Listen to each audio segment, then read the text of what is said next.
Hello, everyone. This is MightyStream. I'm here with the Hood Recovery Services today, brought to you by Hope Through Navigation.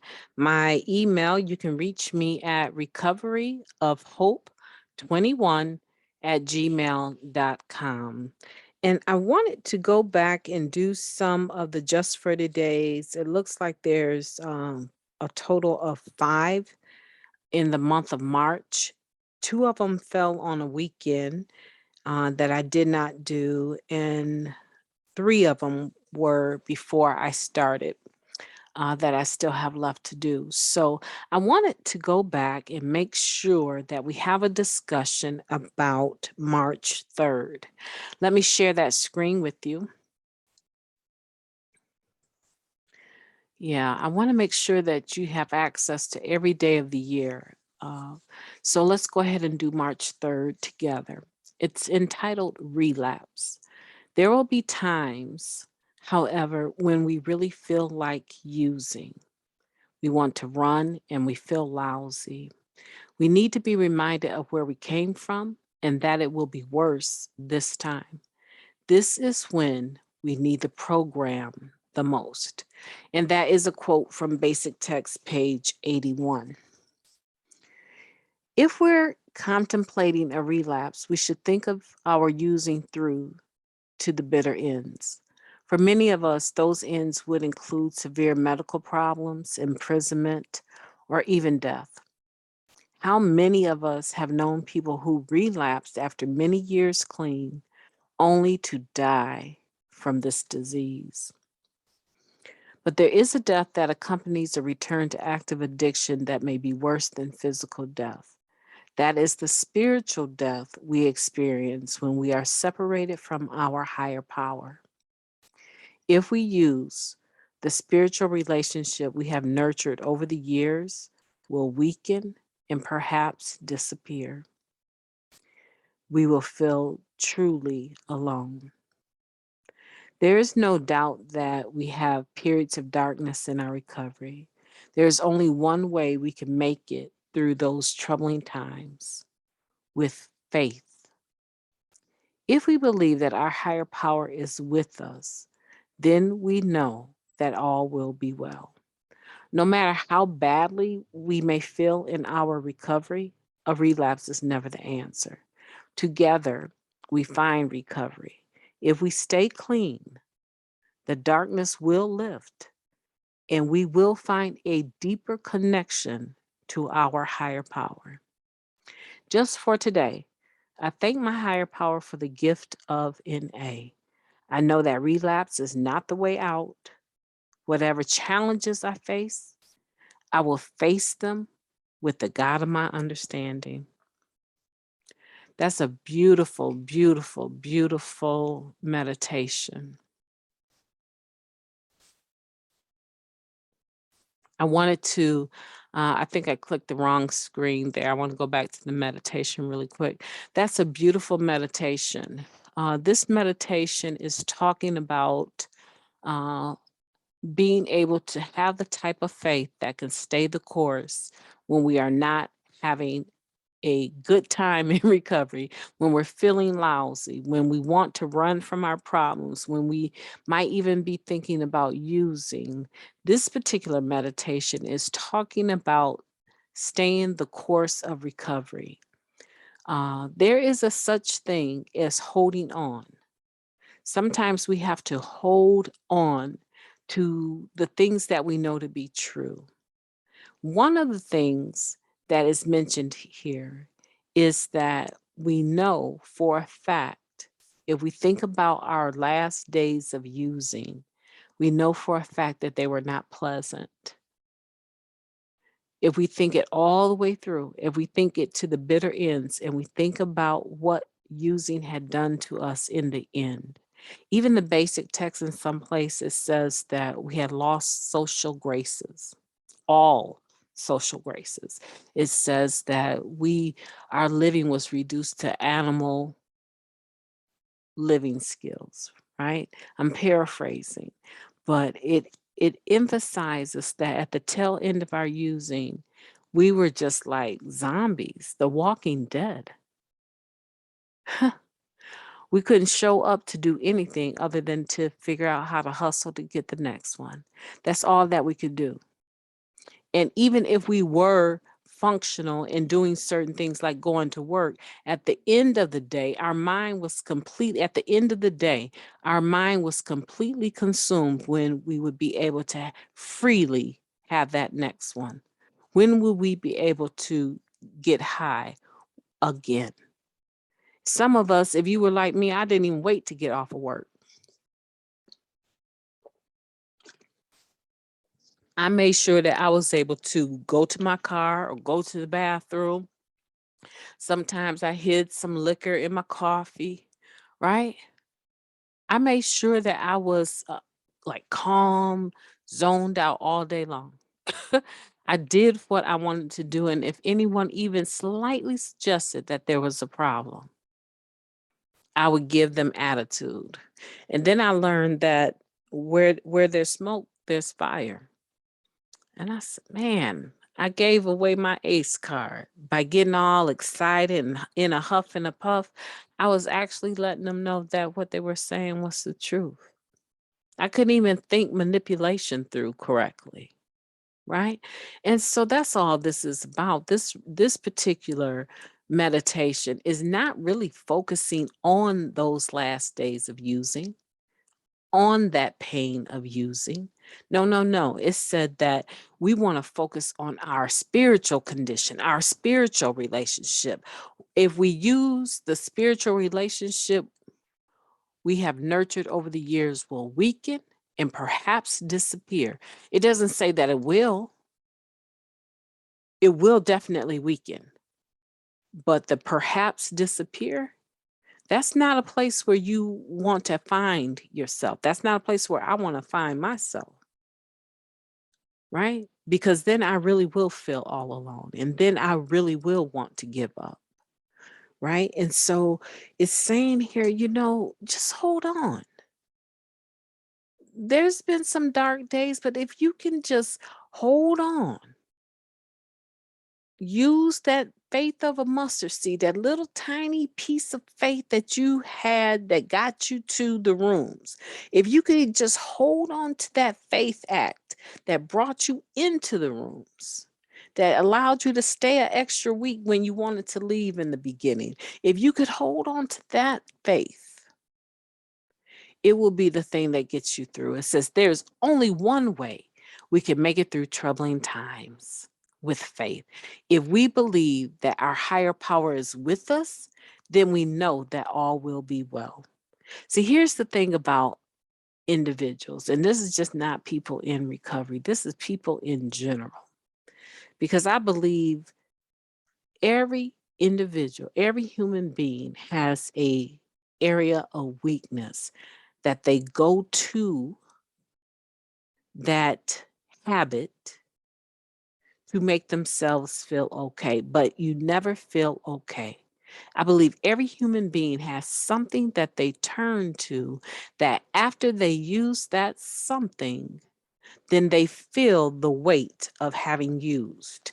It's a very similar feeling. It may not be a drug. It may be sex. It may be porn. It may be cussing and swearing and fighting. It may be abusing their children.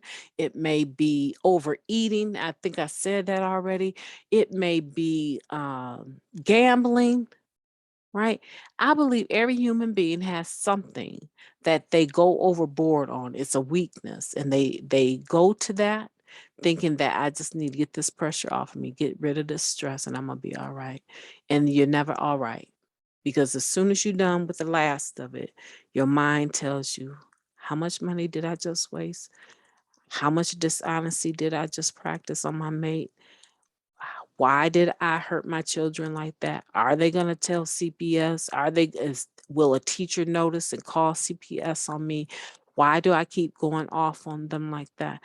It will eat you up after. How they say the first one is free, but you'll pay for the rest. Huh? You remember that, right? The first one is free, but you will pay for the rest. So this is applicable to anyone that may be in a spiritual relapse mode. You have to use that faith that you have, that belief that you have in your higher power, right? And know that your higher power wants good for you and that all will be well. It may be well if you pick up, but depending on what happens when you pick up, it just may be well without you. Does that make sense? Am I making sense here? You know how we say it works when you work it and it works even when you don't? It just won't be working for you? That's what I'm saying. If you choose to relapse, if you choose to go back just one more time, it may not turn out the way it always has. It may not turn out as good as it always has, with you barely making it back into the rooms, with you barely being able to ward off your depression because you did something that you knew you shouldn't have been doing. It may end up in something very detrimental. There's been many a cheating couples that they thought they could get away with cheating just one more time, and it ended up in being a gunfight, right? I'm just saying, life happens, and if we keep taking these chances with our lives, it may not always work out where we have a chance to come back. You remember in the basic text where it say, if we relapse, we come back as soon as we can, if we can. Right? We come back as soon as we can, if we can, because there is such a thing, right? I'm paraphrasing, as going beyond recall. That is in the basic text. We can go beyond recall. We can go beyond a return. We can go beyond a recovery, right? Because there are some things that happen to people when they take their will back that does not work out to their benefit. And so we're encouraged to think about the faith, think about staying clean. And if we can stay clean, when the darkness lifts, our relationship, we will find a deeper connection with our higher power. Just for today, I want you to thank your higher power for the gift of recovery. I want you to admit and to acknowledge that relapse is not your way out. Going back is not your way out. Going backwards is not your way forward. And to commit to yourself that when you face challenges, you will face them with a God of your own understanding. I need you to do that with me today. I need for you to make a decision not to take your will back. I promise you. I promise you, if you stick and stay and you exercise your faith and you give your higher power an opportunity to show up for you, you won't regret it. You know, I had a friend, she just lost her mom, and her best friend is losing her mom. And I told her, I said, girl, I admire you. I admire you. For someone to lose their mother and manage to stay clean is a made up mind. Right? Because a lot of us have reservations about what we can relapse on. Now, if I decide to relapse, it'll be either my children or my parents pass or a sibling. You know that? And do you know, as long as you have breath in your body, there's always going to be someone that you know passing. Maybe not always a family member, but there's always going to be the element of someone leaving, dying. And we just don't have enough time, especially in this pandemic and coming out of it on the other side. We have all lost someone that we know. And I want to commend you if you have managed to stay clean. That's great faith. And I also want to say to you, if you relapsed, just the fact that you're listening to this meditation tells me that you can do it. I believe in you. I believe in you. I have faith in you. Isn't that what the Just for Today tells us? To find someone who believes in us I believe in you. I truly do. With everything that I am, I believe that you can do it. A lot of times I think sometimes people they tend to think that I don't want to say that like recovery is just for those people. It's not for me. Recovery is for everyone. Recovery is for everyone because we all have something, some illness, some dis-ease, some sickness, right? Something that is just not where it needs to be. And a lot of time we don't want to talk about that.